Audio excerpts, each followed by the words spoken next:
여러분, 잠깐만요.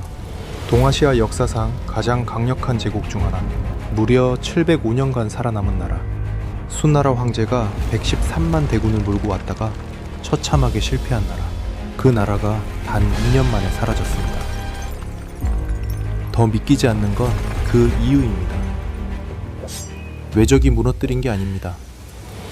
아버지가 죽고 나서 새 아들이 권력 싸움을 벌였고, 그중 큰아들이 직접 적군의 길잡이가 됐습니다. 오늘은 동아시아 최강 고구려가 왜 어떻게 무너졌는지, 그리고 그 안에 담긴 놀라운 반전의 역사를 함께 들여다보겠습니다. 끝까지 보시면 여러분이 역사에서 배운 고구려 이야기가 얼마나 빙산의 일각이었는지 알게 되실 겁니다. 고구려는 기원전 37년에 세워졌습니다. 로마 제국이 지중해를 지배하던 바로 그 시기입니다. 처음엔 작은 부족 연맹에서 시작했지만 이 나라는 700년이 넘는 세월 동안 계속해서 강해졌습니다.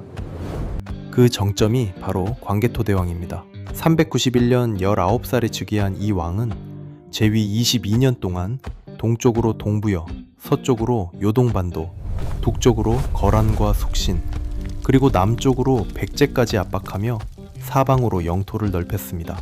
광개토대왕 비에는 무려 64개 성, 1400개 촌락을 정복했다고 새겨져 있습니다. 이 비석은 지금도 중국 길림성에 5m 높이로 서 있습니다. 그의 아들 장수왕은 수도를 평양으로 옮기며 한반도 중부 한강 유역까지 고구려 땅으로 만들었습니다. 오늘날 서울 한복판이 고구려 땅이었다는 뜻입니다. 당시 고구려의 인구는 최대 350만 명으로 추산됩니다. 이건 그 시대 동북아시아 최대 규모였습니다. 그야말로 동아시아의 패자, 고구려였습니다. 6세기 말 중국의 수나라가 들어서면서 상황이 바뀝니다. 중국을 통일한 수는 이제 고구려를 다음 목표로 삼았습니다. 598년 수 문제가 30만 대군을 보냈습니다. 결과는 홍수와 전염병으로 싸워보지도 못하고 돌아갔습니다. 하지만 수 양제는 포기하지 않았습니다. 612년 그는 역사상 유례없는 규모의 군대를 모읍니다. 무려 113만 3,800명, 행군 길이만 960리.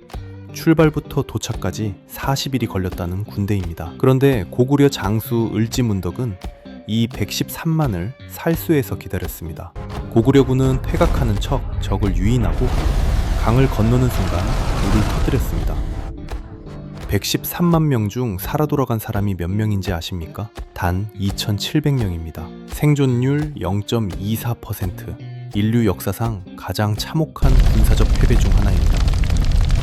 그리고 이 충격으로 수나라는 내란이 일어나 618년 멸망했습니다. 고구려 하나가 당시 세계 최강국을 무너뜨린 겁니다. 수나라가 망하고 당나라가 들어섰습니다. 그리고 고구려에도 새로운 인물이 등장합니다. 바로 연개소문입니다. 642년 연개소문은 쿠데타를 일으켜 영유왕을 제거하고 보장왕을 허수아비 왕으로 세웁니다. 실권은 자신이 쥐었습니다. 당태종은 이 기회를 놓치지 않았습니다. 645년 그는 직접 수십만 대군을 이끌고 고구려를 침공합니다. 요동성, 대감성이 잇따라 함락됩니다. 하지만 안시성에서 막혔습니다. 안시성 성주 양만추는 88일 동안 버텼습니다. 결국 당태종은 고구려 정복을 포기하고 돌아갑니다. 당태종이 직접 나선 원정에서 실패한 건 이것이 유일합니다. 연개소문은 거기서 멈추지 않았습니다. 662년 사수전투에서 당나라 명장 방유태의 군대를 전멸시킵니다. 당나라 최고 장군들도 연개소문 앞에서는 속수무책이었습니다. 연개소문이 살아있는 동안 당나라는 고구려를 건드리지 못했습니다. 그가 바로 고구려의 마지막 방패였습니다. 665년 연개소문이 세상을 떠납니다. 이 순간이 고구려 역사의 진짜 분기점입니다. 당나라가 수십 년 동안 뚫지 못했던 이 나라가 지도자 하나를 잃는 순간 무너지기 시작합니다. 장남 연남생이 아버지의 자리인 대망리지를 이어받습니다. 그는 국정을 안정시키기 위해 전국 성들을 순시하러 떠났습니다. 수도 평양의 뒷일은 두 동생 연남건, 연남산에게 맡겼습니다. 그런데 이게 화근이었습니다. 누군가가 형제들 사이를 이간질하기 시작했습니다. 형이 돌아오면 너희를 내쫓을 것이다. 연남생은 동생들의 동태가 이상하다 싶어 첩자를 보냈습니다. 그런데 그 첩자가 동생에게 잡혔습니다. 이제 불씨는 돌이킬 수 없게 됐습니다. 연남건과 연남사는 왕명을 빌려 형을 평양으로 불렀습니다. 의심이 든 연남생은 돌아가지 않았습니다. 그리고 두 동생은 연남생의 아들 연헌충을 죽였습니다. 아버지의 손자를 삼촌이 죽인 겁니다. 고구려 권력의 심장부에서 고륙상쟁이 시작됐습니다. 공예성으로 도망친 연남생에게 선택지는 많지 않았습니다. 동생들은 이미 왕의 권위를 등에 업고 있었고 자신은 고립무원이었습니다. 그는 결국 선택을 합니다. 아버지가 평생을 바쳐 막아낸 그 나라, 당나라에 항복사절을 보낸 겁니다. 한 번도 아니고 3번이나. 666년 연남생은 공내성을 포함한 6개 성, 10여만 호의 백성을 이끌고 당나라에 투항합니다. 거기서 멈추지 않았습니다. 연남생은 당나라로부터 벼슬을 받고 이제 당나라 군대를 고구려 땅으로 직접 안내하는 길잡이가 됩니다. 같은 시기 연개소문의 동생 연정토는 남쪽 12개 성을 이끌고 신라에 투항했습니다. 북쪽에서는 연남생이 당나라를 불러들이고 남쪽에서는 연정토가 신라를 불러들이고 있었습니다. 고구려의 핵심 권력 가문이 스스로 나라의 문을 열어준 겁니다. 당나라가 수십 년 동안 뚫지 못한 그 문을 연개소문의 후손들이 안에서 열어버렸습니다. 당나라는 이번이 마지막 기회라는 걸 알았습니다. 하북지방의 세금을 모두 끌어모아 총력을 기울인 대원정을 시작합니다. 연남생이 길잡이가 된 당나라군은 고구려의 첫 번째 방어선 요동의 신성을 함락시켰습니다. 이어 부여성까지 무너졌습니다. 수십 년간 당나라를 막아냈던 철옹성들이 이번에는 연달아 무너지고 있었습니다. 내부에서 길을 알려주는 사람이 있었으니까요.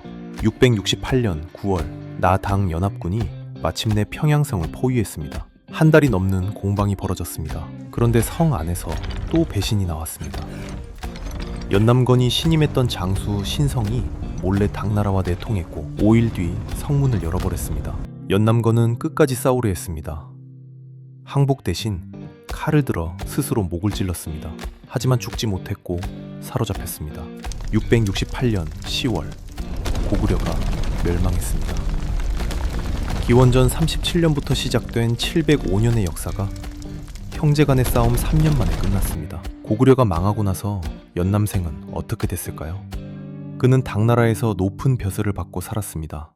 46세에 죽다 당나라 황제가 극진히 슬퍼했다는 기록이 남아 있습니다.